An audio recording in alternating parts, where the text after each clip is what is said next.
বিভিন্ন রকম যে গাণিতিক মডেল আছে সেই গাণিতিক মডেলগুলো বিশ্লেষণ করে আমরা যেটা দেখতে পাচ্ছি, আমরা কিন্তু কোনো মতেই 11-12 তারিখের আগে কিছু আশা দেখতে পাচ্ছি না। তার আগে যদি হয়ে যায় তো খুবই ভালো কথা।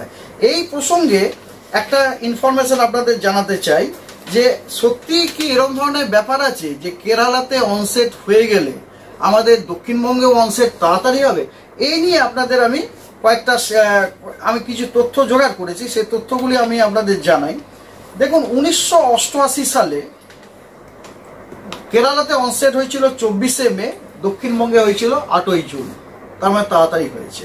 1990 সালে কেরালাতে অনসেট হয়েছিল 25শে মে, দক্ষিণবঙ্গে 6ই জুন। 1995 সালে মনসুন অনসেট হয়েছিল কেরালায় 26শে মে, কিন্তু আমাদের দক্ষিণবঙ্গে হয়েছিল 17ই জুন।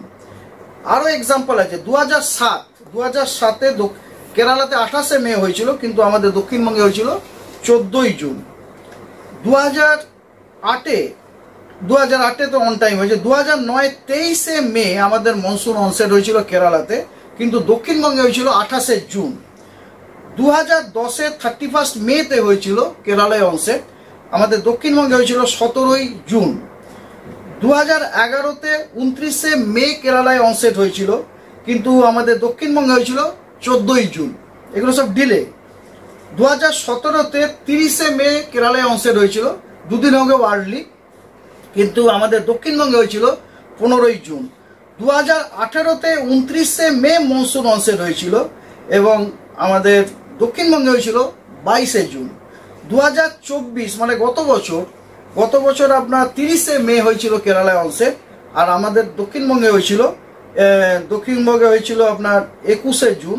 আর 2022-এ 29শে মে কেরালায় মনসুন অনসেট হয়েছিল, আর দক্ষিণবঙ্গে হয়েছিল 18ই জুন। তার মানে এর থেকে একটা জিনিস বোঝা যাচ্ছে যে প্রথম কথা, দেয়ার ইজ নো 1-1 রিলেশন, যে কেরালাতে তাড়াতাড়ি হলেই আপনার আমাদের দক্ষিণবঙ্গে তাড়াতাড়ি হবে তার কোনো মানে নেই, আর কেরালাতে দেরি হলে যে এখানেও দেরি হবে তার কোনো মানে নেই। এরকমও বছর গেছে যেখানে কেরালাতে দেরি হয়েছে, তা আমাদের এখানে টাইম এসে গেছে।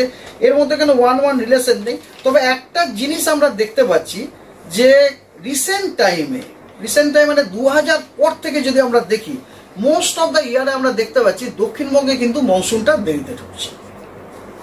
এটুকু আমরা ডেটা অ্যানালিসিস করে বুঝতে পারি। এখন কথা হচ্ছে যে এর অনেক রকম কারণ থাকতে পারে, ওই কারণ আমাদের ইনভেস্টিগেট করা দরকার। এই মুহূর্তে আমি কোনো ইনভেস্টিগেট করিনি, ফলে আপনাদেরকে এক্সাক্ট কারণ আমার পক্ষে বলা সম্ভব না। তবে ঠিকই দেখুন, আমরা দক্ষিণবঙ্গে কখন মনসুন বলবো, যদি আমাদের দক্ষিণবঙ্গে উইন্ডের ডাইরেকশন সাউথ ইস্টার্লি হয়, রাইট?